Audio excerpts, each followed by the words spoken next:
Հարգելի գործընկերներ, ուզում եմ ասել, որ միակ ճգնաժամը, որ կա, դա անդիմության քաղաքական, գաղափարական եւ բարոյական ճգնաժամն է,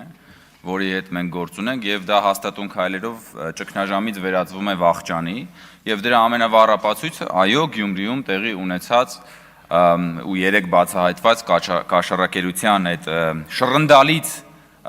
դրսևորումներ, որտեղ գիտեք, ընդդիմությունը, հարգելի գործընկերներ, դուք ձեր քաղաքական ուժերը տոհմիկ կաշառակերության ջահակիրներն են, հասկանում եք, ես պատկերացնում եմ, էլի, օրինակ Վարդանիկը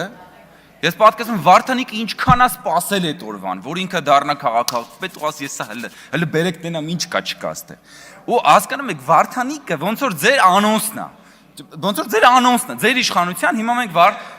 թիզերը կամ, հա, էլի, Վարդանիկը, կարելի է նայել Վարդանիկին եւ տեսնել թե ինչ կլինի, եթե հանկարծ մի օր դուք իշխանության գաք։ Այսպես բան եք անելու, սենց բանը ձեր ախորժակները բացվելու է, որ ոնց եք դուք գալու հերթական անգամ անելու են, որ դուք ընդունակ եք։ Միակ բանը, որին դուք ընդունակ եք, դա է կաշառակերություն, ընդ որում շատ մանր, շատ ինտելեկտը չպահանջող, ընդ որում միշտ դա հիմնավորելով ինչ որ ազգային, այս բանել է, չէ, նախագիծներ ազգային կաշառակերություն չի դա։ Բա որ այդ կաշառակերությունը բան անում, ասում է եկեղեցուն պարտք եմ պիտի տամ։ Դուք հասկանում եք, դուք եկեղեցին դրել եք կաշառակերության զոհասեղանի վրա եւ ինչքան կարողացել եք եկեղեցին ու բոլոր սրբությունները ոտնատակ եք տվել։ Ու հիմա եկել խոսում եք արժանապատվությունից, ազգայինից եք խոսում։ Դուք ասում եմ, դուք կաշառակերության ջահակիր ասպետներն եք, դուք տոհմիկ կաշառակերության բանն եք, որ